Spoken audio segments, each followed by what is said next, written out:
My channel. मेरा नाम है मृदुला और आज का हमारा टॉपिक है एमेटिक्स। तो एमेटिक्स को जानने से पहले हमें ये जानना होगा कि एमएसएस होता क्या है।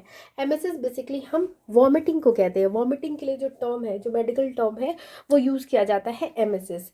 ये बेसिकली एमएसएस का मतलब है कि कोई भी अनवांटेड कंडीशंस की वजह से जब एमेटिक सेंटर यानी कि वॉमिटिंग सेंटर स्टिमुलेट होता है तो पर्सन जो है उसे वॉमिटिंग होने लगती है।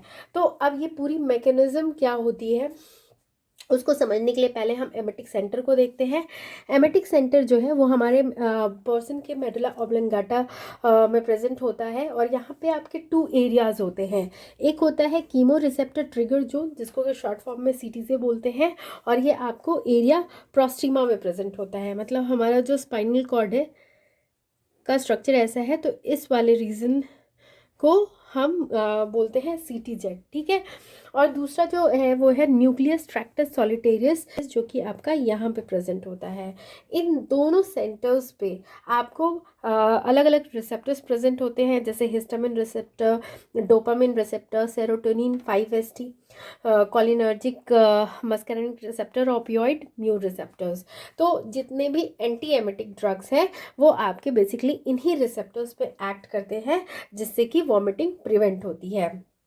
ये जो दोनों रिसेप्टर्स हैं वो आपको जब भी जीआईटी ट्रैक्ट में किसी तरह का इरिटेशन हो, थ्रोट में इरिटेशन हो या फिर अदर कोई कंडीशंस हो, तो यहाँ से जो इम्पल्स है वो आपके इन दोनों सेंटर्स पे जाती है और यहाँ से फिर वो वॉमिटिंग सेंटर तक कंडक्ट होती है, जहाँ से फिर पर्सन को वॉमिटिंग होने लगती है। जो आपका स्कीमो रिसेप्टर ट्रिगर जोन है वो आपको ब्लड बर्न ड्रग्स या फिर मेडिएटर्स, हार्मोन्स और टॉक्सिन्स के लिए भी ईजिली एसेसिबल होती है। मतलब वहाँ तक सिग्नल ईजिली पहुँच जाता है क्योंकि वहाँ पे किसी तरह का ब्लड ब्रेन बैरियर प्रोटेक्शन नहीं प्रेजेंट होता है। तो ये जो वॉमिटिंग होती है वो आपको मल्टी पैथवे के थ्रू हो सकती है। मतलब कोई एक सिंगल कारण नहीं है जिससे कि कोई भी पर्सन को वॉमिटिंग होने लगती है, लेकिन कई सारे फैक्टर्स हैं, कई सारे पैथवे हैं जिसके थ्रू पर्सन को वॉमिटिंग होती है। उसको अब हम देखते हैं। सबसे पहला जो पैथवे है उसमें अगर बॉडी के अंदर कोई साइटोटॉक्सिक ड्रग पहुंच गई हो या रेडिएशन के इफेक्ट से या फिर किसी अदर जीआई इरिटेंट यानी गैस्ट्रो इंटेस्टिनल ट्रैक्ट में कोई अनवांटेड आपका सब्सटेंस पहुंच गया हो और जिससे कि जीआईटी ट्रैक्ट में इरिटेशन हो रही हो, तो वहाँ से आपको 5-HT जो है वो रिलीज होते हैं एंटेरोक्रोमेफिन सेल्स के थ्रू। ठीक है। ये जो 5-HT है वो आपको बाइंड करता है जाके 5-HT3 रिसेप्टर्स, जो कि आपको एक्सट्रिंसिक प्राइमरी एफरेंट न्यूरॉन्स पे प्रेजेंट होते हैं एंट्रिक नर्वस सिस्टम के। ठीक है। वहाँ से ये जो एफरेंट नर्व न्यूरॉन्स हम उनको बोलते हैं, जो बॉडी के डिफरेंट साइट ऑफ एक्शंस यानी पाथ से ब्रेन को सिग्नल सेंड करती है, उनको हम एफरेंट न्यूरॉन्स बोलते हैं। तो ये एफरेंट न्यूरॉन फर्दर आपके वैगल और स्पाइनल एफरेंट न्यूरॉन से कनेक्टेड होते हैं, तो इनके थ्रू फिर ये इम्पल्स को आपको एनटीएस और सीटी जेट तक सेंड करते हैं। ये फर्दर वॉमिटिंग सेंटर तक सिग्नल सेंड करते हैं और पर्सन को वॉमिटिंग होने लगती है। सेकेंड चीज़ जो है, सेकेंड पैथवे जिसको हम बोलेंगे, उसमें अगर बॉडी के अंदर बहुत ज़्यादा 5-HT हार्मोन रिलीज हो रहा होता है और कभी कभी क्या होता है कि जो इन्फ्लेमेटरी मेडिएटर्स होते हैं वो भी आपको प्लेटलेट से 5-HT हार्मोन्स रिलीज करते हैं। तो जब ये ज़्यादा एक्सेस में हो जाते हैं तो ये आपके सर्कुलेशन में चले आते हैं, यानी कि ब्लड में चले आते हैं और वहाँ से वो फिर आपको कीमो रिसेप्टर ट्रिगर जोन तक पहुंच जाते हैं और ये फर्दर आपको सिग्नल वॉमिटिंग सेंटर को सेंड कर देता है और पर्सन को वॉमिटिंग होने लगती है। ठीक है। थर्ड है वेस्टिबुलर एपरेटस, यानी कि जो हमारा इनर ईयर है वो अगर बॉडी सपोज करिए कि रोटेशन पे है, मतलब आप अचानक से ऐसे मूवमेंट हो जाए बॉडी का या फिर किसी तरह से उसका इक्विलिब्रियम डिस्टर्ब हो जाए या कभी कभी कोई ऑटोटॉक्सिक ड्रग यानी कि जो ईयर के ट्रीटमेंट के लिए ड्रग होते हैं उनके साइड इफेक्ट्स प्रोड्यूस हो जाए, तो वहाँ पे इक्विलिब्रियम डिस्टर्ब हो जाती है, जिसकी वजह से वहाँ पे एक इम्पल्स जनरेट होती है जो कि आपको मस्कैरेनिक या फिर H1 रिसेप्टर को यूटिलाइज करके सेरिब्रम तक आपको सिग्नल सेंड करती है। वहाँ से वो सिग्नल फिर आपको वॉमिटिंग सेंटर तक जाता है और पर्सन को वॉमिटिंग होने लगती है। नेक्स्ट पैथवे है कि जब किसी तरह का अनप्लीजेंट सेंसरी स्टिमुली हो, यानी कि कहीं से अजीब सी बदबू आ रही हो, या फिर कोई अचानक से अनडिजायर्ड आपने साइट देख लिया हो, कोई थ्रेटनिंग या टेरिबल टाइप साइट देख लिया हो, या कहीं पे पेन हो रहा हो बॉडी के अंदर, या कभी अचानक से पर्सन डर जाता है, या फिर कोई ऐसा एमेटिक स्टिमुलेंस जैसे कि किसी ड्रग का रिपीटेड डोज दिया जा रहा हो, जैसे कि सिस्प्लास्टिन का अगर रिपीटेड डोज दिया जाए, उस केस में भी आपको वॉमिटिंग या फिर नोजिया हो सकता है हायर सेंटर के थ्रू। ठीक है, तो ये था बेसिक। जब नोजिया होता है तो उस वक्त क्या होता है कि जो आपकी गैस्ट्रिक टोन होती है और जो पेरिस्टालसिस होती है वो डिक्रीज हो जाती है, यानी कि हमारा जो पेरिस्टालसिस मूवमेंट के थ्रू ओएसोफेगस से लेके स्टमक इंटेस्टाइन इन सब में जब जो फंक्शन चल रहा होता है फूड के फर्दर प्रोसेसिंग की, वो उसकी जो इंटेंसिटी होती है वो रिड्यूस हो जाती है। तो बेसिकली वॉमिटिंग कैसे होता है, तो सबसे पहले स्ट्रक्चर देख लेते हैं हम स्टमक का। ये आपका ओएसोफेगस है, यहाँ पे जो है ये स्टमक का फंडस रीजन है, यहाँ पे ये पूरी उसकी बॉडी है। नीचे आपका एंट्रम है, यहाँ पे पाइलोरस है, ये डिओडिनम है, यहाँ पे आपको गैस्ट्रोएसोफेगस स्फिंक्टर होता है। तो जब भी कोई एमेटिक रिस्पॉन्स जनरेट होता है वॉमिटिंग सेंटर से, तो आपके बॉडी स्टमक का ये पोर्शन और ये पोर्शन जो है वो रिलैक्स हो जाता है। डिओडिनम और पाइलोरिक, ये जो पाइलोरिक स्टमक होता है वो आपको कंप्रेस करने लगता है, फिर इस स्टमक के बॉडी को डायफ्रागम और एब्डोमिनल मसल्स जो होते हैं वो कॉम्पैक्ट होने लगते हैं, मतलब कॉन्ट्रैक्ट होने लगते हैं और स्टमक को कंप्रेस करते हैं। तो जैसे कि अगर आप एक बैलून को लो, बैलून में एयर फिल कर दो और उसके बाद उसको प्रेस करो ऊपर के साइड से, तो हवा क्या होती है, नीचे से निकल जाती है। जस्ट लाइक दैट स्टमक आपका फिल है और पीछे के पाइलोरिक और डिओडिनम जो है वो प्रेशर पुट कर रहे हैं, साथ ही डायफ्रागम और एब्डोमिनल मसल्स भी कॉन्ट्रैक्ट कर रहे हैं।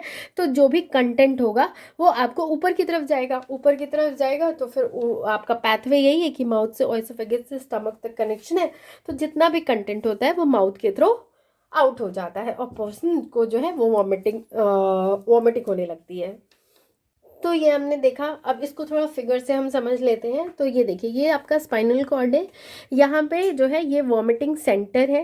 ठीक, वॉमिटिंग सेंटर में यहाँ जो है वो एरिया पेरानिमा पोस्ट्रीमा है, जो कि आपको सीटीजेड सेंटर कहलाती है। ये एंटी एस सेंटर है। ठीक है, तो क्या होता है, सबसे पहले तो कोई जीआई इरिटेशन हो, कीमोथेरेपी हो, रेडिएशन हो, इन्फेक्शियस ड्रग हो, वो एंट्रोक्रोमेफिन सेल से क्या करती है, यहाँ के मतलब स्टमक के सेल से क्या करती है, 5-HT रिलीज करती है, जो कि आपको 5-HT3 रिसेप्टर से बाइंड करता है। बाइंड करने के बाद ये आपको क्या करता है कि सिग्नल सेंड करता है आपको एनटीएस और सीटीजेड सेंटर तक, जिससे कि फर्दर वो वॉमिटिंग सेंटर तक सिग्नल जाता है और पर्सन को वॉमिटिंग होती है।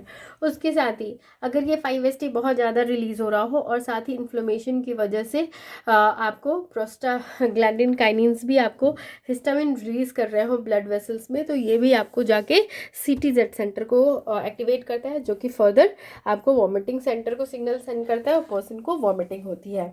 ये आपका वेस्टिबुलर स्ट्रक्चर यानी कि इनर ईयर हुआ, जहाँ पे आपको लिक्विड प्रेजेंट होता है। इनर ईयर जब डिस्टर्ब होता है किसी मोशन की वजह से, ऑटोटॉक्सिक ड्रग्स की वजह से, तो वो क्या करता है कि M1 और H1 रिसेप्टर्स के थ्रू सेरिबेलम को सिग्नल सेंड करता है, जो कि फर्दर वॉमिटिंग सेंटर को सिग्नल सेंड करता है और पर्सन को वॉमिटिंग होती है। उसके अलावा यहाँ पे जो इन्फ्लेमेशन है वो साइटोटॉक्सिक ड्रग लेवोडोपा, एपोमॉर्फिन, डिजिटालिस, एर्गोमेटिन और एमेटिन की वजह से आपका 5-HT प्लेटलेट्स के थ्रू रिलीज हो सकती है।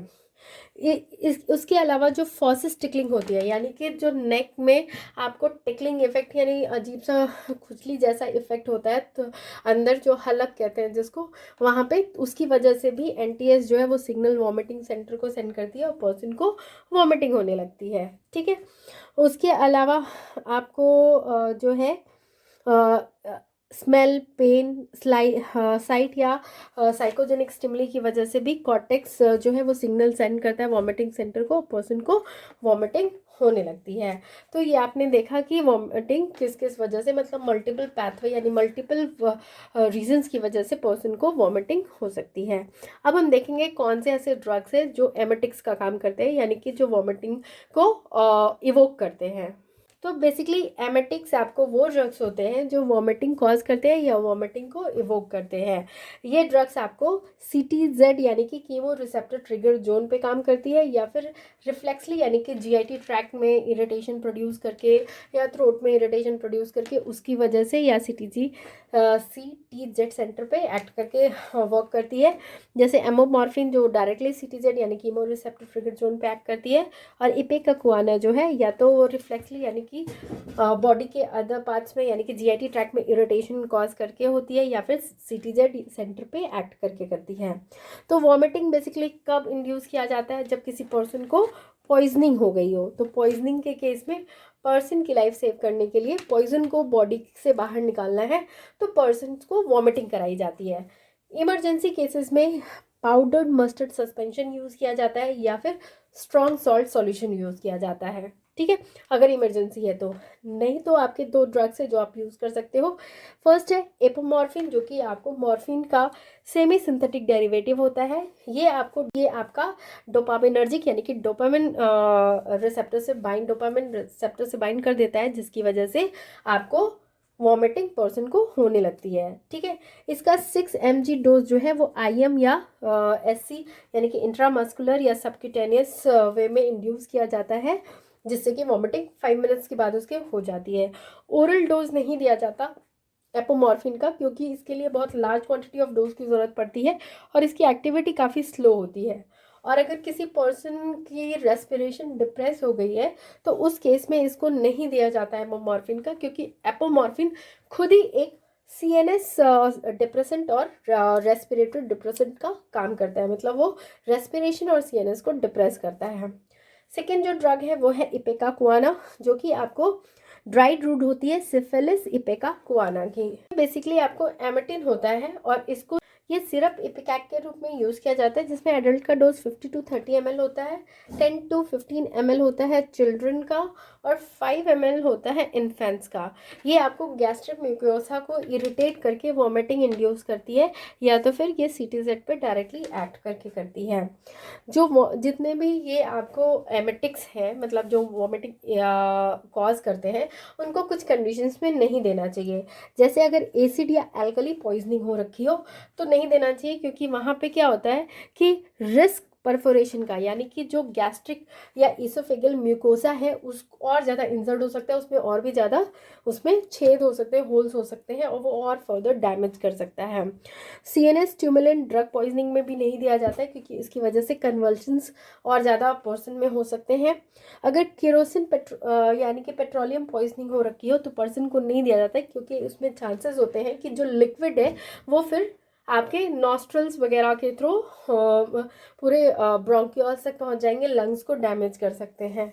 ठीक है, अनकॉन्शियस पेशेंट्स को नहीं देना चाहिए, क्योंकि वो क्या करेंगे, उनके नोज के थ्रू जितने भी वॉमिटस है वो बाहर आने लगेंगे, क्योंकि उनका जो लैरेंजियल रिफ्लेक्स होता है वो इम्पेयर्ड होता है, क्योंकि पर्सन आपको होश में नहीं होता है। उसके अलावा मॉर्फिन या फिनोथाइजिन पॉइजनिंग में नहीं दिया जाता, क्योंकि उसमें एमेटिक्स जो होते हैं वो इनइफेक्टिव होते हैं। तो ये था अबाउट आपका एमएसएस क्या होता है और एमेटिक ड्रग्स कौन से यूज़ किए जाते हैं। अगर आपको मेरा ये वीडियो पसंद आए तो प्लीज़ इसे लाइक शेयर और कमेंट करें। Thank you for watching.